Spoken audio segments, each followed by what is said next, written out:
توحید سے محبت کیا ہے؟ اللہ سے محبت تمام محبتوں سے بالاتر ہو جائے. کوئی محبت اللہ کی محبت سے اوپر تو نہیں، برابر بھی نہ ہو. برابر ہونا شرک ہے، اوپر ہونا تو سمجھیے کہ اور پتہ نہیں شرک کے علاوہ بھی کوئی اصطلاح ہمیں ایجاد کرنی پڑ جائے گی.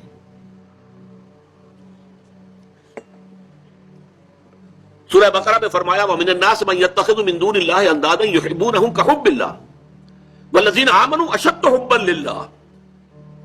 لوگوں میں سے کچھ ایسے بھی ہیں جو اللہ کے سوا کچھ ہستیوں کو محبوب بنا لیتے ہیں، اللہ کا مد مقابل بنا کر ان سے وہ محبت کرنے لگتے ہیں جو اللہ سے کرنی چاہیے تھی. وَالَّذِينَ آمَنُوا أَشَدُّ حُبًّا لِلَّهِ، اور جو واقعتاً اہل ایمان ہیں وہ شدید ترین محبت کرتے ہیں اللہ کے ساتھ. تو قرآن یہ نہیں کہتا کہ آپ والدین سے محبت نہ کریں، کرو، لیکن والدین کی محبت اللہ کی محبت کے برابر نہ ہو جائے، اس سے بڑھ نہ جائے. اولاد سے محبت کرو، اولاد کی محبت اللہ کی محبت سے بڑھ نہ جائے. دیکھیے یہ محبتوں کا امتحان ابراہیم سے اللہ نے کیسے کیسے لیا تھا. وَإِذِ ابْتَلَىٰ إِبْرَاهِيمَ رَبُّهُ بِكَلِمَاتٍ فَأَتَمَّهُنَّ قَالَ إِنِّي جَاعِلُكَ لِلنَّاسِ إِمَامًا. کیسے کیسے امتحانوں میں سے پاس ہونے کے بعد پھر وہ مرحلہ آیا کہ اللہ نے فرمایا ابراہیم میں تمہیں تمام نوع انسانی کا امام بناتا. والدین کو چھوڑا اللہ کے لیے، دربار چھوڑا اللہ کے لیے. بادشاہ کے دربار میں آنکھوں میں آنکھیں ڈال کر مناظرہ کیا کہ نہیں کیا؟ بادشاہ جو ہے وہ مرعوب نہیں کر سکا. وَبُہِتَ الَّذِي كَفَرَ، بلکہ جو مناظرہ ہوا ہے تو بادشاہ جو تھا نمرود وہ مبہوت ہو کر رہ گیا. اپنی جان کو اللہ سے، اللہ کی محبت سے زیادہ نہیں سمجھا. آگ میں کود گئے کہ نہیں؟ بے خطر کود پڑا آتش نمرود میں عشق. عقل ہے میں تماشائے لبے بام ابھی. پھر اپنے ملک کی محبت پر اللہ کی محبت کو ترجیح دی، ملک چھوڑ دیا، ہجرت کی. آخری امتحان جو لیا ہے، آخری امتحان جس سے کڑا امتحان ہو نہیں سکتا. 100 برس کی عمر میں وہ 13 برس کا بیٹا جو دعائیں مانگ مانگ کر اللہ سے لیا تھا، اکلوتا بیٹا، حکم آیا ذبح کر دو. یہ ہے سب سے بڑا امتحان. 100 برس کا بوڑھا انسان اور بڑی دعائیں مانگ مانگ کر بیٹا لیا. 87 برس کی عمر میں حضرت اسماعیل کی ولادت ہوئی ہے. اب 13 برس کے ہو گئے ہیں. فلما بلغ معه السعي، جب بھاگ دوڑ کے قابل ہو گئے. 13 برس کا جوان بچہ جو ہے باپ کا دست و بازو بن جاتا ہے، بھاگ دوڑ. اس لیے آتا ہے نا کہ ابراہیم اور اسماعیل دونوں تھے جو بیت اللہ کی تعمیر کر رہے تھے. وَإِذْ يَرْفَعُ إِبْرَاهِيمُ الْقَوَاعِدَ مِنَ الْبَيْتِ وَإِسْمَاعِيلُ، اس اسماعیل کے بارے میں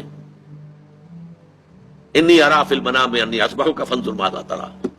اے میرے بچے میں دیکھ رہا ہوں خواب میں، بار بار یہ خواب آ رہا ہے کہ میں تمہیں ذبح کر رہا ہوں.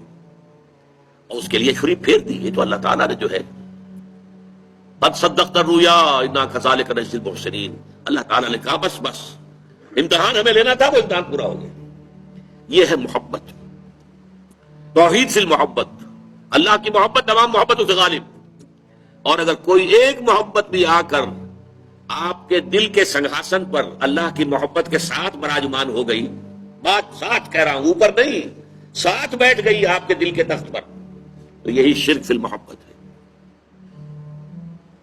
اب دیکھیے یہ تو میں نے انڈیویجول لیول پر آپ سے بات کی. اب آئیے اجتماعی سطح پر، بلکہ اسی ضمن میں ایک آیت اور سن لیجئے.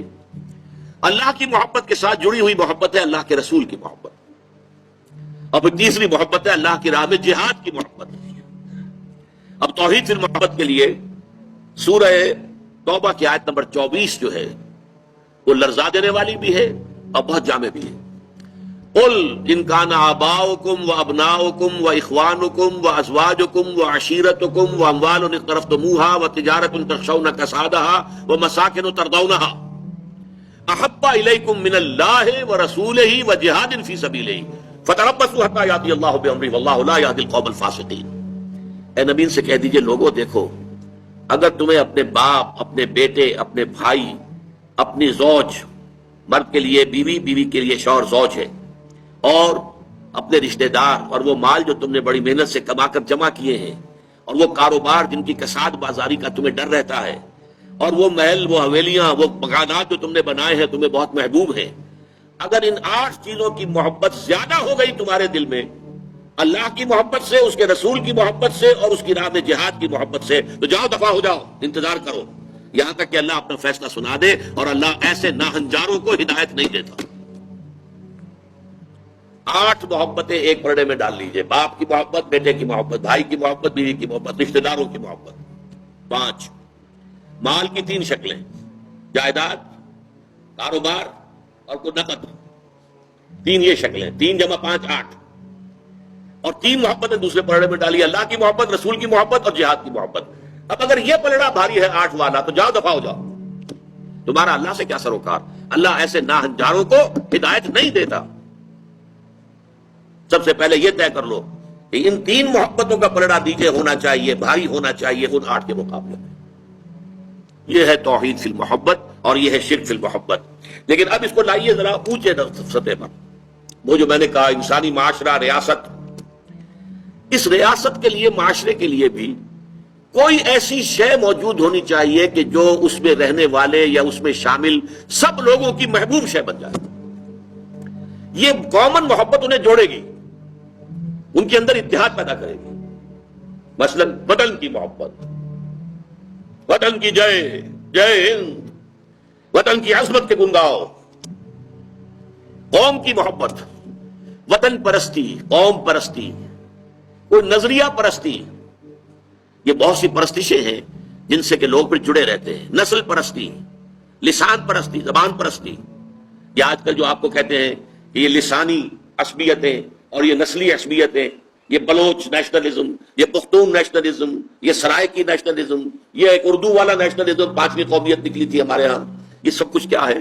یہ جمعیت کے لیے، لوگوں کو جوڑنے کے لیے، شیرازہ بندی کے لیے، انہیں متحد رکھنے کے لیے کوئی نہ کوئی شے محبوب ہو جانی چاہیے۔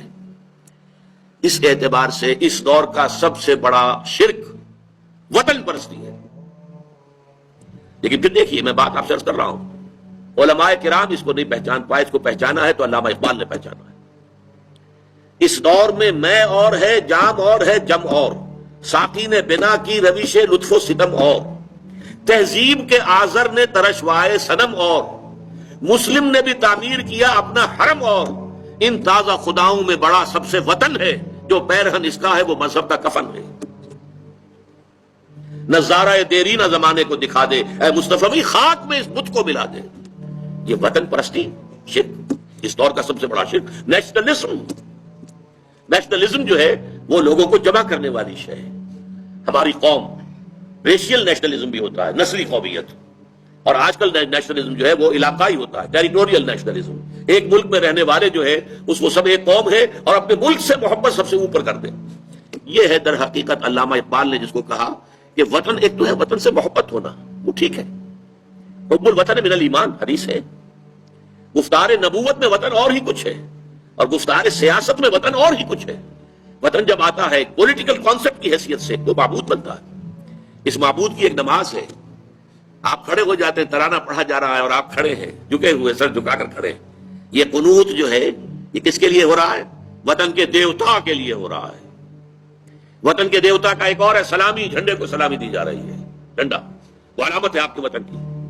آپ کے علم میں ہوگا، میں اس ترانے کے پڑھے جانے کے وقت کھڑا نہیں ہوتا، اور اس سے بڑی کنٹروورسیز بھی ہوئی ہیں، مجھے بڑی تلخ باتیں بھی سننی پڑی ہیں، لیکن میں یہ سمجھتا ہوں کہ در حقیقت یہ وطن کی نماز ہے، وطن کی حمد ہو رہی ہے، وطن کے اور ترانے گائے جا رہے ہیں۔